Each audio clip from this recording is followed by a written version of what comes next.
Huh? This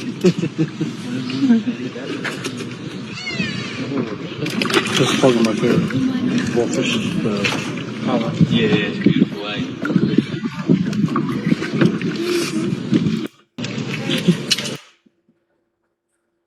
Do I have your attention now? You can't hide, people. We know who you are.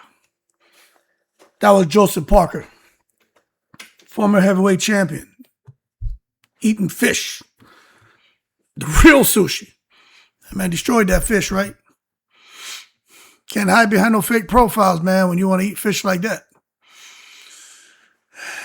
Let me tell you something, man. The internet is not anonymous.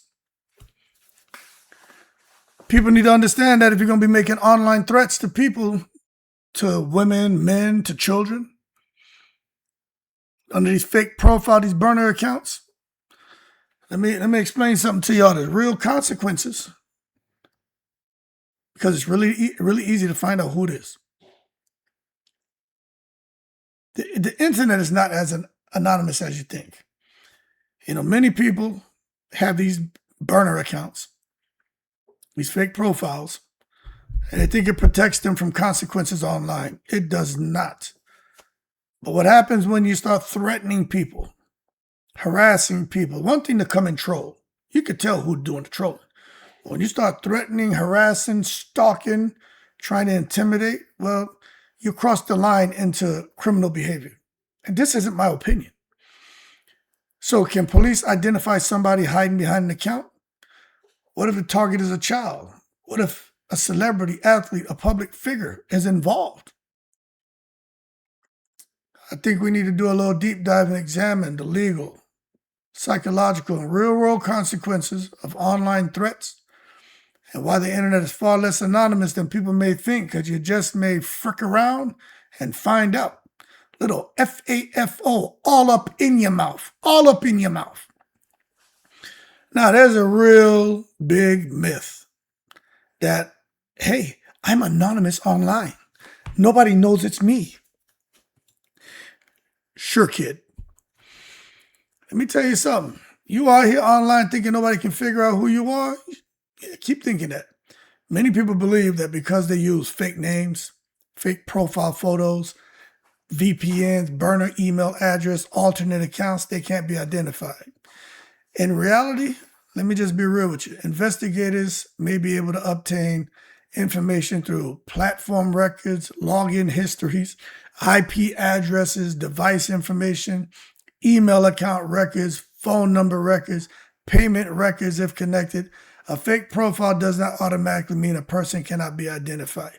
But you can't tell some of these people that because they think that they're smarter than the goddamn system. You know what I'm saying? They think that they're the goddamn Columbos out here.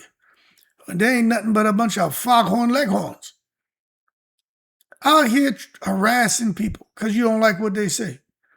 So you look at this bullshit burner account, want to go and troll people. Then you tell some people, take it a step further, man, threatening people. Threatening people. Who you threatening to shoot?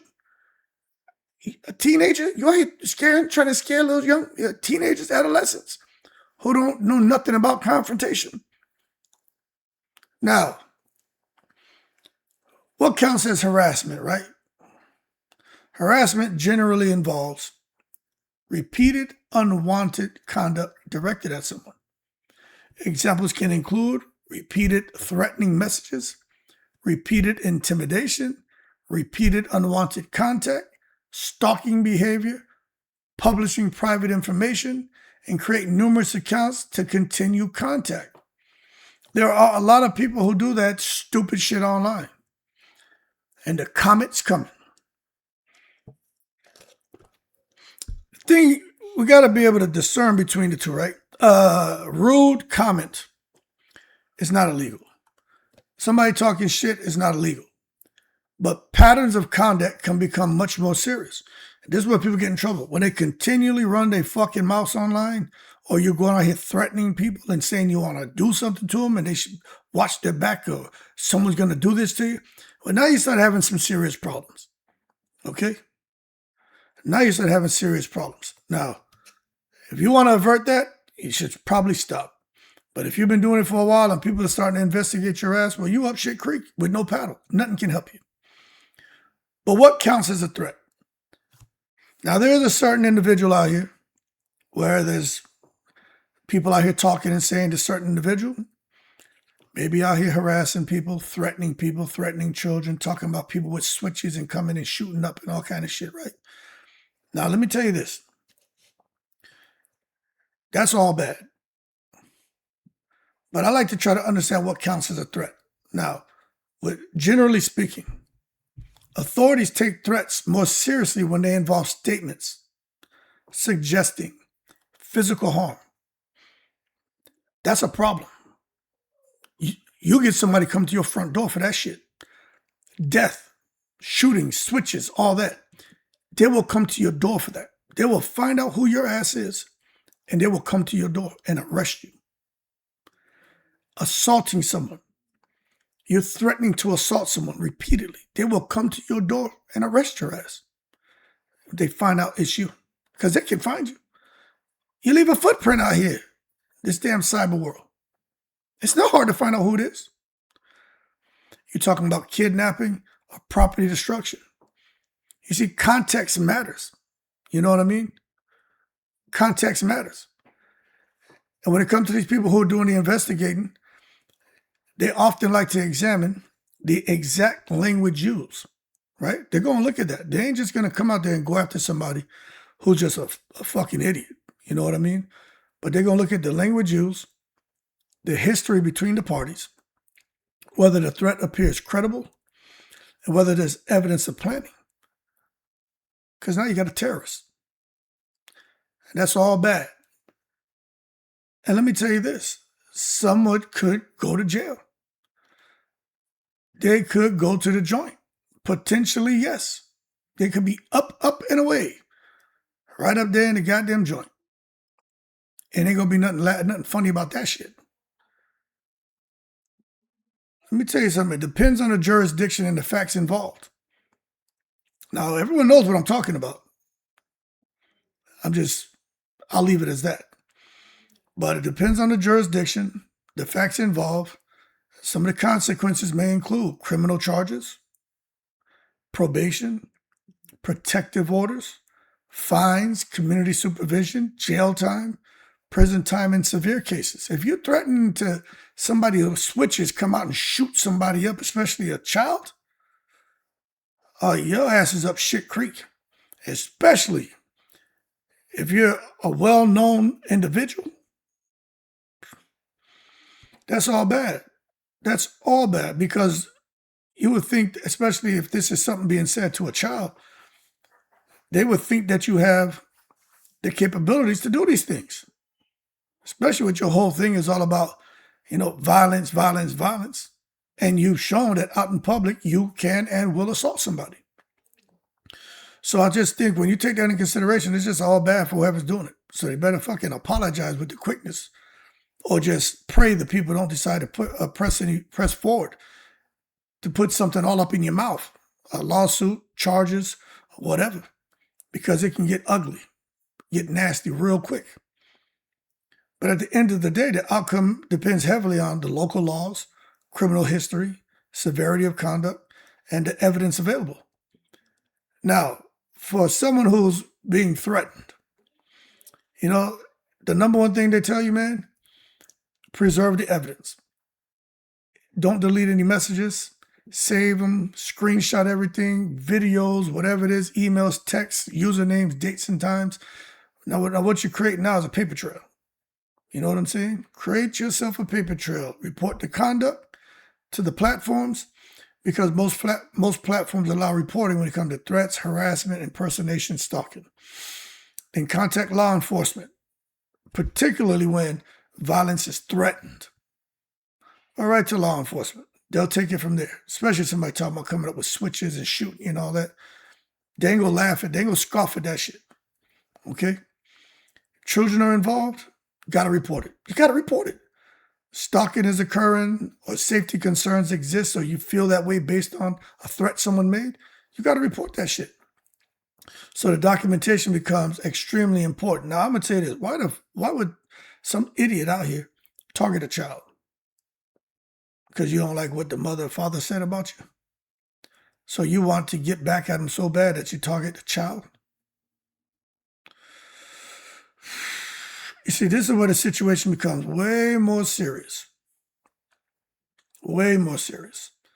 When an adult is accused of threatening, stalking, or harassing a minor, authorities frequently view the matter differently because minors receive additional legal protection. People don't know all this shit. The investigators may come and they say, okay, what's going on here? We got to examine the intent, communication patterns, grooming concerns, repeated contact attempts, coercion, intimidation, especially if someone's talking about switches and shooting and somebody need to be worried about their life. Let me tell you something. Adults to adults, they take it serious. But when you're talking about offenses involving minors, many jurisdictions take that way more seriously and more severely. They don't play around when it comes to children. And I'm telling you this right now, child cases get prioritized. They get prioritized. Children are viewed as the vulnerable population. So when you hear people out here talking about children and saying things, I don't see how y'all could even support these motherfuckers. You know what I'm saying? Whether you know somebody on the job or people out here, I don't see how you fuck with them. Because children are off limits, period. Period.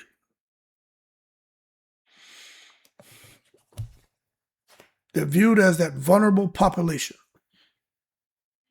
And because of that, depending on what's going on, of course, a school could become involved, child protection agencies can become involved, specialized investigators may become involved, prosecutors may prioritize the case.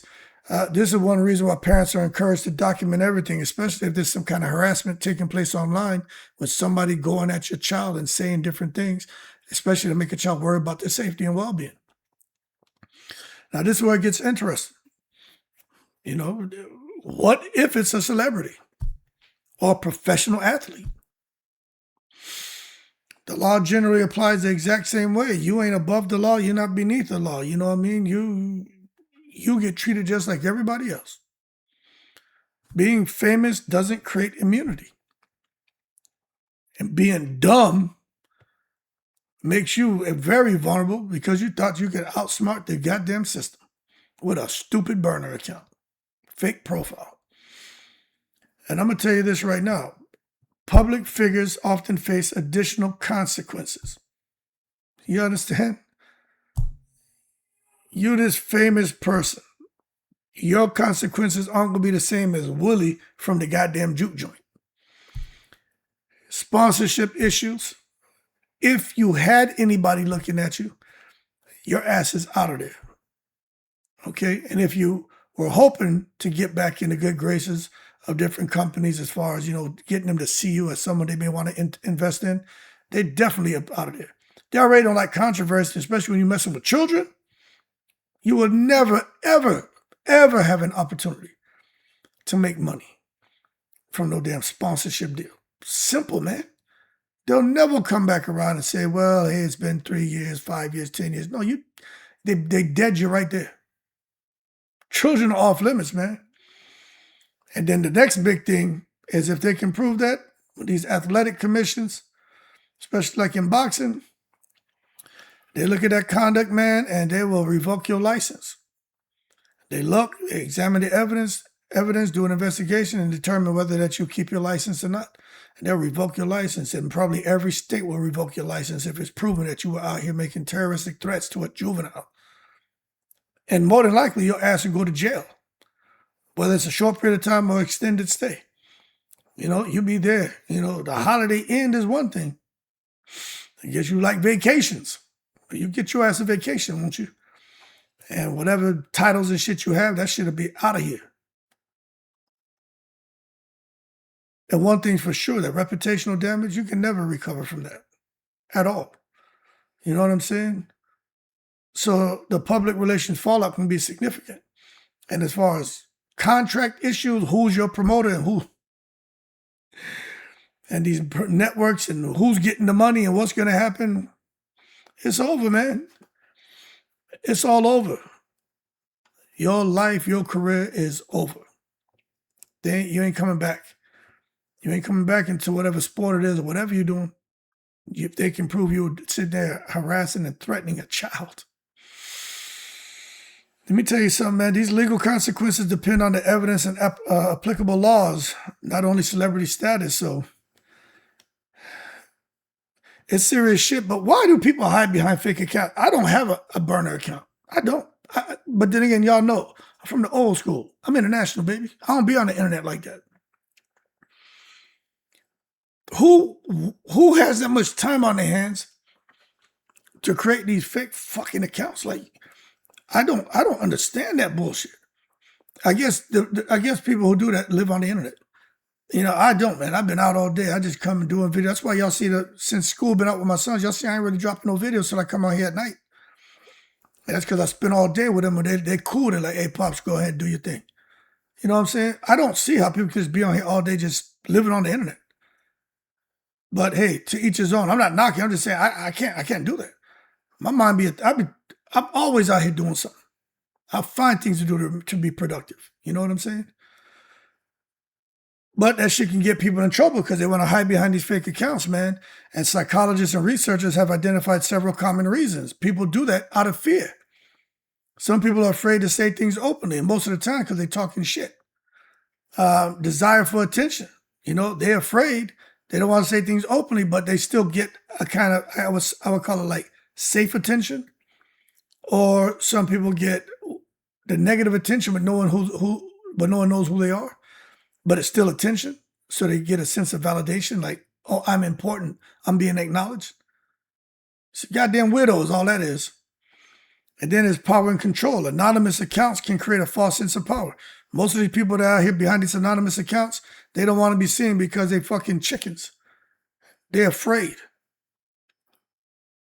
They come and talk all that shit. Don't want no one to know who they are because they're afraid to walk around in public and show their face. They're like Don Knotts, the shakiest gun in the West. You know what I'm saying? Nah, be about it, man. If you're going to get on there and talk and say things, why hide behind a fake account? And some people do that to get revenge, you know what I mean? They use fake accounts to attack perceived enemies. So that's what they do. Now, hold on one second.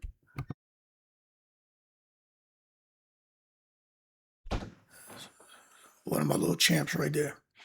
Then you have emotional dysregulation. You got the anger, the resentment, the jealousy, or obsession.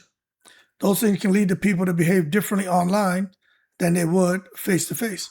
How many people you see coming into these people's chats acting crazy and saying crazy things? Who is the one individual who we know will come into your chat and just terrorize your ass if you're talking about something that they don't like? You know what I'm saying? And, you know, this person in particular, you know, could have gone a step too far with the bullshit. Time will tell, right? But when you start doing stuff like that and harassing people, people start to converge on you. And they want to expose you. And they want you to deal with some kind of consequences and to be held accountable. You got to be careful who you messing with. You know what I'm saying? Hold on a second. Yeah. You got to be careful who you messing with. I'll just leave it as that. You know, like we out here. Y'all don't know me. Y'all don't know these other content creators. Y'all don't know these viewers. You don't know who's out here watching. You don't know what their position is, what power they have. I always talk about that striking power. You just don't know. You just don't know. But you see when people coming out here acting all angry and showing resentment and jealousy and showing almost like they're damn near obsessed with somebody, they behave differently online than they would face-to-face. That's where they get to hide behind these accounts and these profiles. And some of them will never be out and about nowhere because they don't want to run into nobody. Now, the psychology of the online disinhibition. They call this shit the online disinhibition effect, right? People say, they say things they would never say in person. They take bigger risks. They feel detached from consequences, view others as less human. This can create behavior that escalates rapidly. There's a lot of people who act like that online, carrying on, very, very disrespectful, right? But I'll tell you this, if you're out here doing that and then you're threatening people to harm them, especially a child, well, then the investigators may show up on you.